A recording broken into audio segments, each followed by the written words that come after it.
You're listening to the MBA Success Podcast, featuring a wide range of conversations with the best and brightest MBA alumni. I'm Ross Barclay, and together with our guests, we explore their past, understand how their MBA has helped them achieve their career goals, and gain insight into what success means for them. This podcast is a part of MBA Australasia, the professional body that promotes the standing and enhances the value of MBA qualifications throughout Australasia. On this episode, we talk to Jessica Kahl, Strategy Lead and Project Manager at Sunwater and Managing Director of Dream Big Australia. Jessica is an award-winning engineer, entrepreneur, diversity advocate, and 2021 Young Australian of the Year shortlisted nominee. Since entering the industry, Jess has combined her creative leadership and engineering capabilities to make a difference to society. Well, good morning, Jessica. It's wonderful to have you on the podcast this morning. How are you going? Good. Thanks for having me. I'm really excited to have a chat to you. Yeah, excellent. Now, we've given a bit of a background to who you are in the introduction to this episode. So we're going to jump right in and we're going to do something a little bit different to what we've done historically on the MBA Success Podcast. And we're going to delve a little bit, and I think this is a really important part of your story, is a bit of your background, sort of where you're from and how you grew up. Yeah, absolutely. I guess background-wise, I grew up in Rockhampton, which is in central Queensland, and I didn't do the prerequisite subjects for civil engineering, which is what I went in to do, and then I guess progressed to my MBA. I was in school doing a math equation, and at this point I was in late year 11, early year 12, and someone just said, "Why don't you be an engineer?" And I was like, I have no idea what that is. And so at that point, I started going to all these open days and immersing myself in experiences where I got exposed to that type of career. And it was, I guess, quite shocking to me because being in a regional area, it's not exactly a typical career choice for a young woman. And so when I expressed that this was the career pathway that I wanted to do, it was, I guess, quite a shock to a lot of people because I hadn't done mathsy, physics or graphics. It wasn't necessarily something that people encouraged you to go into because there wasn't exactly role models. And like even the career advisors said that it was, I guess, a little bit hesitant in the approach. So when I went into engineering and I was studying, I was just amazed at the rewarding opportunities, the lecturers, the like-minded people that you got to experience the course structure with. And alongside that, I also was running events for high school students. And at this point, a lot of women in my cohort were dropping out. I ended up being the only female in my civil engineering cohort. And I really wanted to do something about that. And so because of my experience in running events and because I was really passionate about making a difference for the career that I had gone into because of my history, like that resilience really taught me that particularly regional areas, there wasn't a lot of focus on skill building, on awareness, on role models. And I wanted to create that. So I started running events, and that was 8 years ago. And since then, that idea has transitioned into a national not-for-profit and charity, which runs events for women across Australia. And we have a number of development programs which provide them with capabilities and confidence, and that helps them get intern and graduate roles with our employers that we partner with. So it's a bit of a win-win solution, but all of this came from an idea back in Rockhampton. Yeah, absolutely. We'll definitely get to Dream Big. It's definitely on the agenda. But going back a little bit to, I guess, that experience through high school and then into the engineering, you mentioned you didn't do those subjects specifically. That might be more tailored to somebody who goes down that road. But was it something that you picked up pretty easy? Was it something that you still just had, the knack for? I think I'm a pretty determined person overall. So if I sit down and do the work, I can generally get it. I wouldn't say that I lend myself to physics or maths. When I got to university, I still had to go to all the lectures and tutorials, and I even did like additional ones outside of that. But in saying that, at university, there was, I guess, an approach of solving for invisible numbers, which was a different approach to what people learned at school. And if you did the school method, you actually got marked down. You had to use the method that we learned at university. And because I only knew one, I was never penalized for that. So there was benefits to having not done Maths C at school and then doing it in engineering. Seems a bit counterintuitive. You wouldn't necessarily expect that to happen, would you? Um, in one of the articles that I read, I think it was the Guardian one, you talked about being a bit of an entrepreneurial kid and you like to tinker with things. What was that predominantly around? What was your interest in tinkering and exploring entrepreneurial adventures at that point? I've always been a creative kid or a creative person at heart. So when I was younger, I had a bench underneath the staircase at home, and I just had lots of different bibs and bobs, and I would just create things and I would present them to people as if it was like a gift, and it might have looked like shit, but to me it was something that I just continued to iterate and improve upon, and I got a lot of value from being able to apply my skills in a capacity which was related to problem solving. And I think that has transitioned into what I do day to day as a strategy lead at Sun Warner. Yeah, interesting. I certainly wasn't one of those kids. I was always outside kicking a football around rather than showing some early signs of ambition. Um, Going to the studies then and thinking about that engineering experience, you mentioned there obviously you didn't start as the only girl in the cohort, but you finished as the only girl in your cohort. Uh, what, I guess, just talk us through some of that experience. I guess those meaningful parts that really solidified your passion for helping drive more women to want to enter this industry.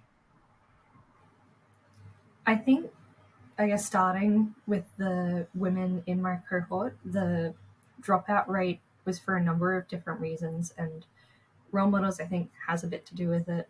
Attracting women to non-traditional fields, a lot of companies and universities are getting a lot better at it. Like, the power of social media means that we can communicate what a career includes and market it in a way which shows alignment to their inherent skills, abilities, talents.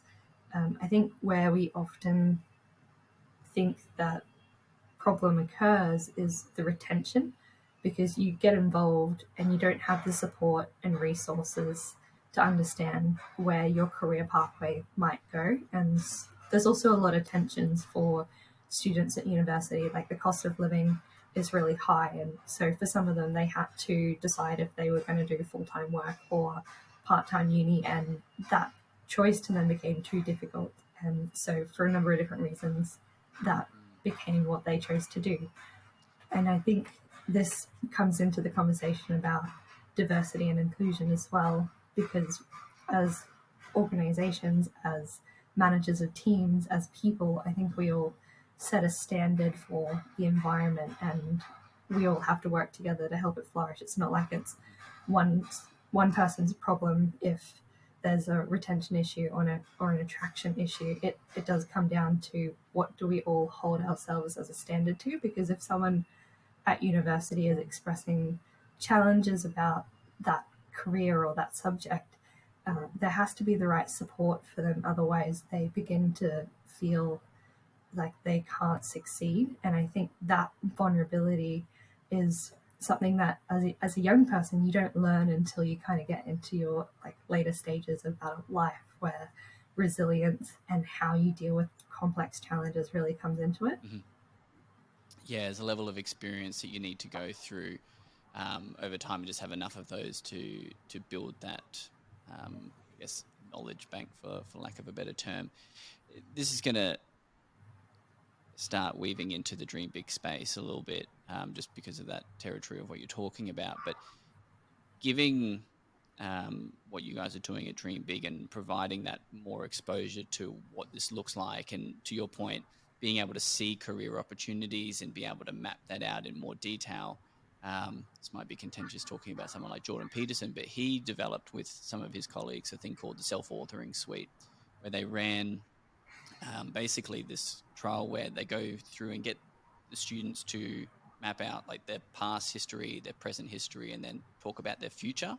And through the process of doing that, they start to obviously learn more about themselves because they start to have to write about, this is why I'm doing what I'm doing. And they found that dropout percentage, particularly minority groups that in the universities that did that, dropped dramatically. Like people actually started finishing their degrees. So I feel like there's an element to helping with the dream big stuff, that you're actually bridging those connections and allowing the girls to see what they can be and how they can do that. And I think that's exciting. Yeah, and I think that's a great comment for life in general, because if you understand what your values are, what motivates you, what drives you, that is something that you can always come back to as like a foundational um, sort of context around decision making. Because your career, you always want to have a purpose which fits the situation regardless of where you are, so that you're always working towards something that's bigger than you. It's something that you aspire to be able to have. And I think for, I guess I can talk to the women that I went through university with, and for some of the women that I've seen in Dream Big's program, it's something that they don't establish, because when you're going from school to university, you've gone from a system which focuses on achievement, about getting grades, and then you start to transition into university where there's a lack of schedule. You don't really have classes, there's less oversight, you have figures at school which have authority, but then when you get to university, it's all on you. And so there's this very big shift in terms of the way that you deliver work and get stuff done, because it really comes down to your own self-drive. And if you are like someone with a characteristic of being lazy, or like not having the incentive and being proactive, you do start to struggle. And unless you're really good at those high pressure situations, it's hard to get stuff done last minute. Yeah, I'm gonna value stuff and the motivation and the purpose stuff, I think is good, and I think that's a nice little segue to the MBA, because there's generally a lot of introspection and reflection in that as well. It, is that, were you quite aware of your own values, early on in your, I guess, whether it's high school, teenage, was it university? Whereabouts did you start to understand your value and purpose? I think a lot of that happened when I was working at Oricon and when I started looking at the MBA programs. I don't think engineering jumped into those soft skills as much. And I think that's to the detriment of the industry broadly as well, because I think we have a lot of great technical expertise, but the 21st century requires us to have problem solving, creative thinking, all these pieces that involve collaboration. And it is something which maybe the university system hasn't fully addressed yet. Mm-hmm. But when I think about, I guess, my journey in that, I was writing a lot of personal statements. And at the time, I was also looking for my next step to go from Oricon to somewhere else, which ended up being Sunwater. And so I was doing lots of cover letters and resumes and writing MBA applications. And I think through that iterative process and by talking to people in interviews, you start to validate what direction you want to go in. Mm-hmm. And even in interviews, it's important that you're honest about what works and what doesn't, because it's an interview for you, but it's also an interview for them as well. And you mentioned there when you first started looking at the MBA, how did you become aware of that? The degree, at this point, you'd already started Dream Big and you were quite a few years into it. So was that part of somebody, like a mentor of yours, suggesting it, or something you came across yourself? So there's a few things in that comment, and I'll probably touch on two or three of them. I was, again, very determined. I got to a point in my career where I knew that I wasn't going to be technical. My strength sits in strategy, project management, leadership, although I can ask the right questions for the delivery of infrastructure. It's something that I knew that I wanted to be in a management role for, and Dream Big at the time was also expanding. We had a program which was going national, and I knew that I needed governance, risk management, and more leadership context to do that effectively. So my approach was, I made a list of all the MBA scholarship applications in Australia, and there was 26 of them. And I seriously just went through them one by one, and I applied for every single one. Wow. And that to me was a great learning exercise, because my applications got better and better and better. And I basically said, if I don't get a scholarship, I won't, I'll pay for it myself. And I'm so thankful that the scholarship that I got is and was Griffith, because it has made such a big difference to my perspective. And if I didn't get it, I don't know if I would have chose Griffith, because it just didn't, I guess, come across in some of the marketing. But when you're immersed in that learning experience, the sustainability, the focus on values, the people within the Griffith MBA program, everything's entirely practical. And I think that learning experience has really shaped me as a person. And I wish I'd probably known about the Griffith community a lot earlier. Yes, well, Stephanie Schleimer did win, I think, our inaugural award for the most inspirational faculty member, and that was obviously one of the most well-deserved awards I think we've ever given out, because she runs a very good program there. Going back, you applied for 26 scholarships. I did. That sounds like pulling teeth. It's not my cup of tea. Talk me through that. What's that process look like? Because, yeah, like you said, you're motivated and determined, but I feel like that's another level. Yeah, it was a lot. Each application was typically a 1 or 2 page personal statement. If you were successful in getting to the next stage, it was generally like a group interview or a workshop. And then they gave you a topic for a reflected paper. And each university had a different topic based on their direction. So some were like tech-based. Griffiths, for example, was about the 21st century and Asia Pacific skill set and sustainability. And so that sort of 1.5, 2,000 word essay, that is what you produced. And once you got past that stage, you then had like a one-on-one interview with the panel who were judging.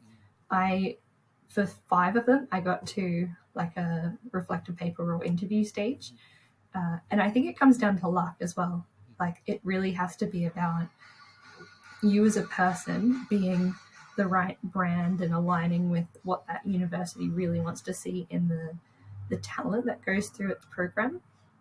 But it comes back to that original piece about values and understanding yourself, because when you can do that well, you can then talk to it, and that's the value in conversations with people, and thus the, I guess, university scholarship applications that I went through.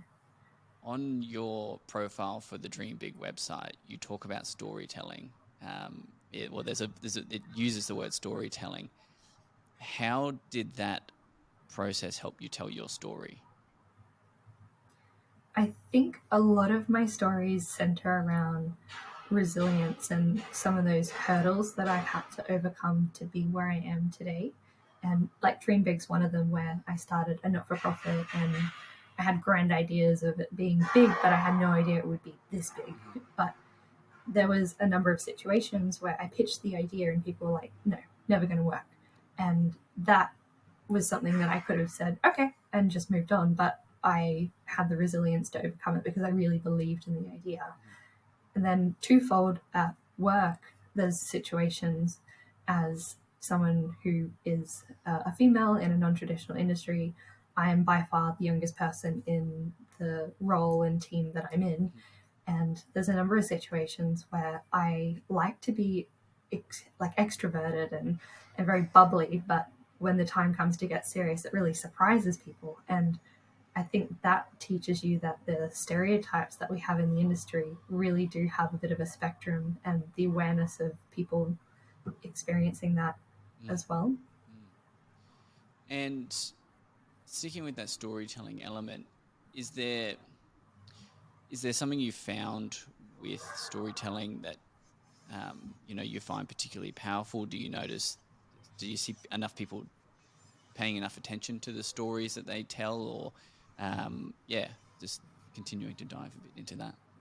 Well, storytelling, I think, is the most powerful thing that you can learn, because it's a human connection. There's empathy. Like, ChatGPT has taught us that you can literally replace a lot of menial tasks, but you still have to review it and add the individual context of who you are as a person and your own experiences to that. So, in the context of storytelling, you can say that you've got all these skill sets, but you got to also say why you want to work in a company from a personal perspective. Like, does the CEO have a vision or a statement that you really resonate with? Is there a situation that you've heard of in the team where you were really impressed by the standard of behavior of those people? Or is there a series of like mentors or peers that you want to work with because you admire them and the way that they conduct themselves is something that you would like to surround yourself with more? And I think if you can communicate that personal side in addition to all the technical expertise, you're going to have a really good story. Yeah, I when I went through the MBA, I did my QUT back from 2016 to 2018. And at that point in time when I started, I was just working in finance. And not long after I started, I had an opportunity to go and work with my family. They owned a small import business that sold to wholesale to florists. So extremely different to what I was used to. But hey, I'm studying an MBA and it's a small business and they needed some help to do things. So it was a great case study to jump in and go like, what can I do with the things that I'm learning in this MBA and apply it directly into a small business. That experience got me on this customer experience journey where I was like, wow, the customer, needs to be front and center of kind of all the things that you're doing, and put that sort of lens on along with all the other bits and pieces that you learn through an MBA. And then, so that experience, and then when I left there and went back into the finance world, looking to get a job specifically in the customer realm, I felt like I could go to an interview and, to your point, tell a story that took them from why I'm sitting in that seat today and all the bits and pieces that work towards it. And you sit in those interviews and you tell that story, and people are listening. They're like, "Oh, wow, yeah." And I think the pull that has can't be understated to a degree. I think when you can clearly articulate why you're sitting in the seat that you're sitting in and how what you're passionate about, it's going to make a difference for that business. It sets you above the other people because I don't think a lot of people do that these days. Still, Yeah, I really resonate with that. And I think it's a conversation we're having more and more. The generation coming through is very excited to work for companies which align on values. It's how they make decisions now. And for companies to have values, for people to have values, to see that overlap. But I guess in saying that, at that point in time, you might be a good fit. People's values change, mm-hmm. and so do organizations as well. Yep, absolutely. So, just in sort of wrapping up the MBA side of things, how or what's one of the biggest impacts that it's made on your life, whether that be a business or a personal side of things? There's a few things there. I don't know if I could pick just one. I think broadly, the practicality of the group of MBA has been phenomenal. By going to the lectures and the experiences within the program, it was like a United Nations meeting. Like, you just met so many diverse people. The awareness of what you have just increases significantly, twofold. And the practicality of the things that I learned have been immediately applicable. So I had a sustainability subject and I chose to do that on Sunwater. And one of the assignments was a strategy. And I took that into work, and that wording from the assignment is now part of Sunwater's strategy, which is awesome because it shows that there's been immediate impact from studying and learning about sustainability in an academic context.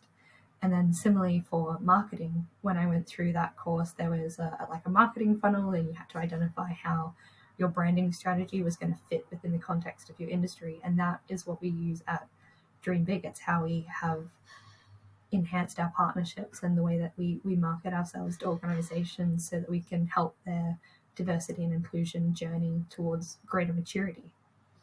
So it's taking, I guess, some of the frameworks and obviously the specific subjects that provided you with, I guess, a platform to build some of those things and just integrate them straight into the work you were doing, both for, I guess, your employer and the not-for-profit you were starting. Um, you mentioned earlier the whole notion of problem solving, and how that's something that's going to be more and more important. Is there an element to that what you're talking about there, those things, and how they helped identify the problem, or um, you know, were integral to that part of those projects that you integrated in? Definitely. The frameworks that you learn in an MBA are the emerging sort of leading edge things that people are coming up with in an academia or industry context, and to go through assignments and experiences where you apply them and you as an individual get your skills and knowledge enhanced from it. So innovation subject, for example, there's a process that you can go through to get effective, innovative outcomes for an organization. And for me, that was probably one of the most valuable things, because in my professional role, I identify blue sky ideas about infrastructure and policy, and then I progress those to business cases. So to understand a framework and a step-by-step process, although it's broad and you can contextualize it to whatever setting you're in, having that experience gives you a more rounded perspective and a great evidence base to draw from when you're doing the application.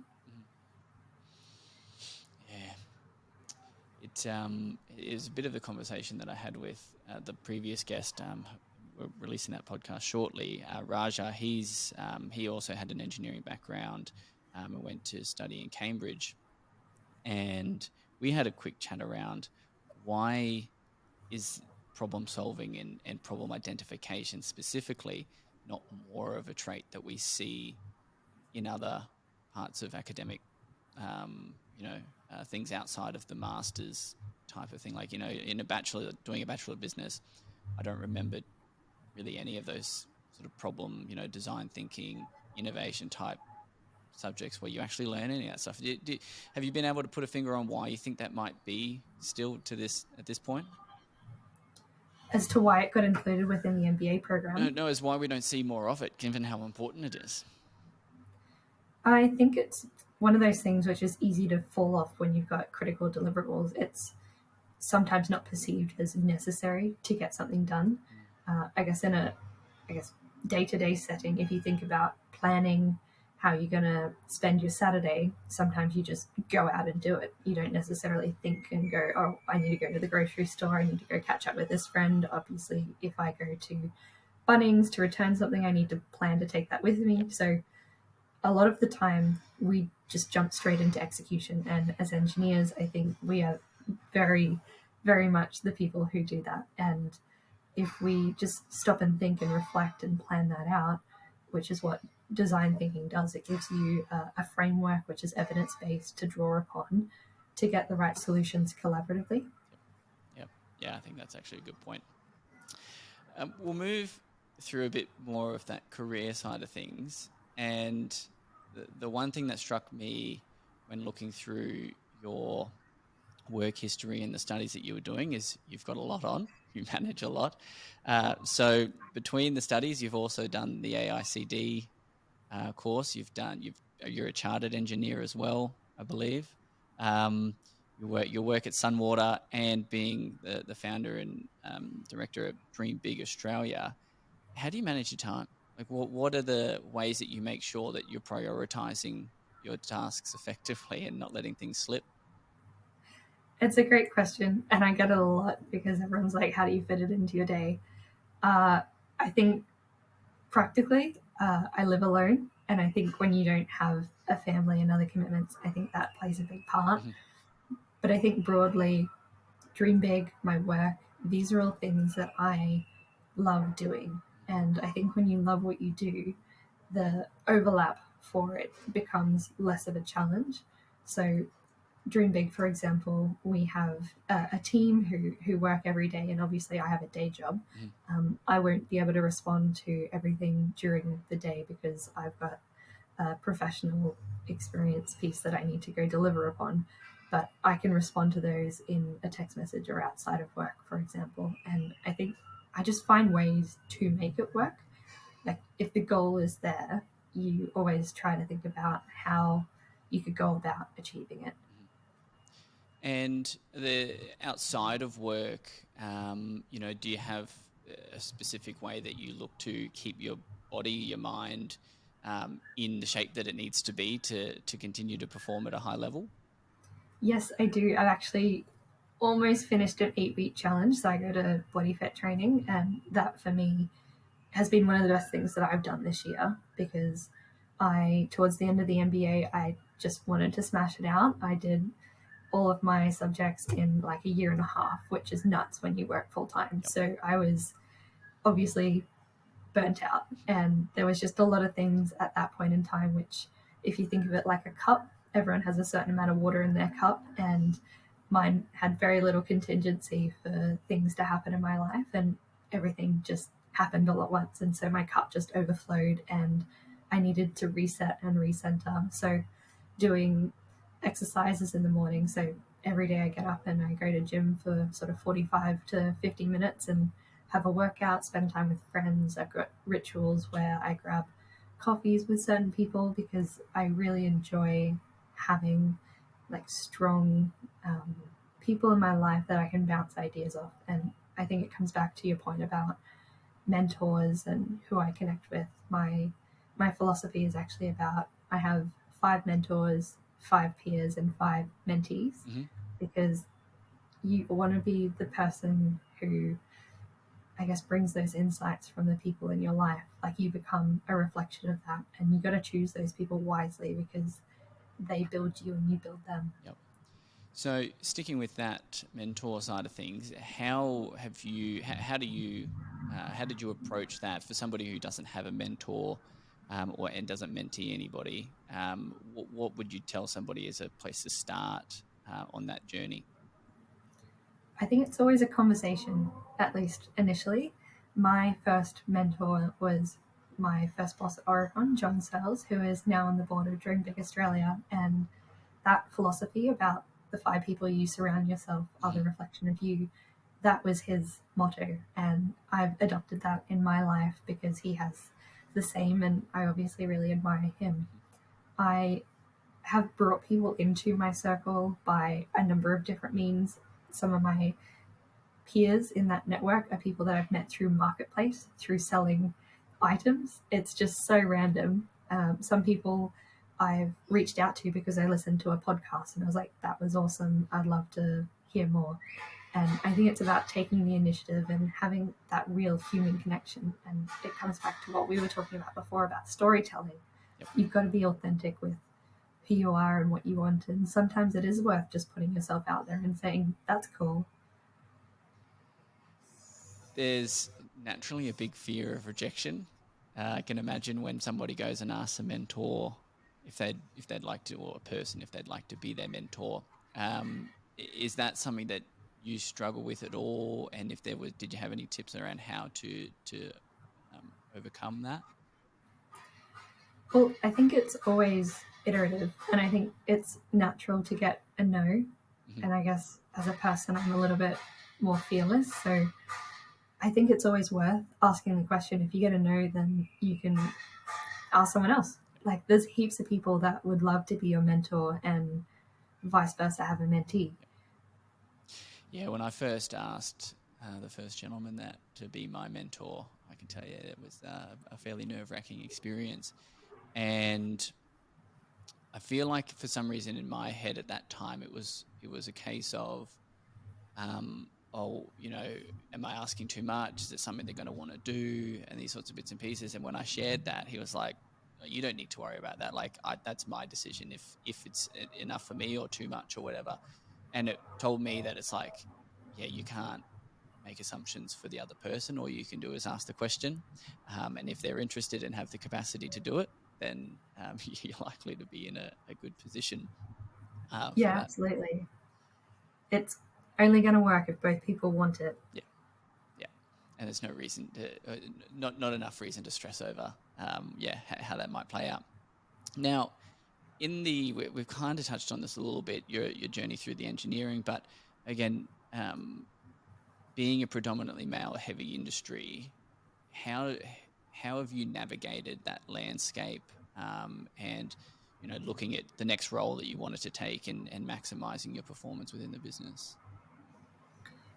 I guess being in a male-dominated industry has stereotypes, and I think I've always been one for breaking down barriers. So I've always tried to be different, and I think that's worked to my advantage. I've always been the person who comes into the room and I'm like, hey guys, how you doing? It's just bubbly and out there, and it surprises people, but it also brings people together. And I think in an industry where vulnerable conversations don't happen that frequently, it's really important, and I think people are drawn to that because there is that authenticity that comes through in the way that I guess set the standard for the way I operate in my team.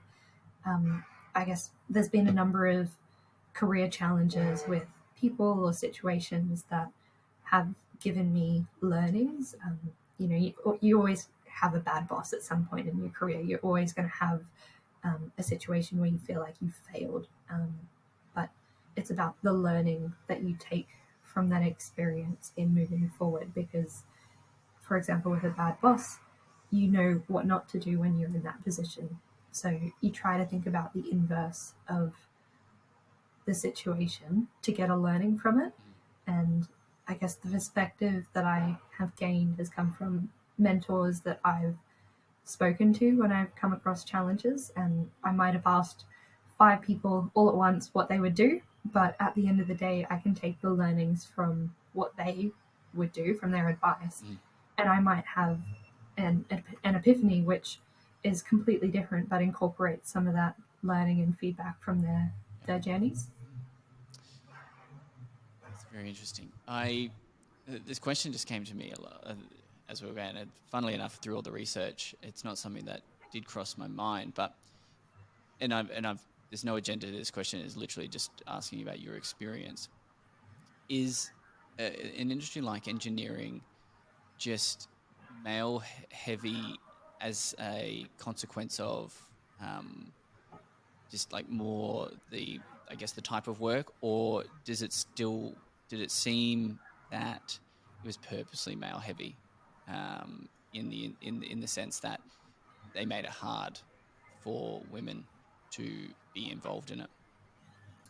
I don't think there's one right answer. I think it's very multifaceted Okay. and complex.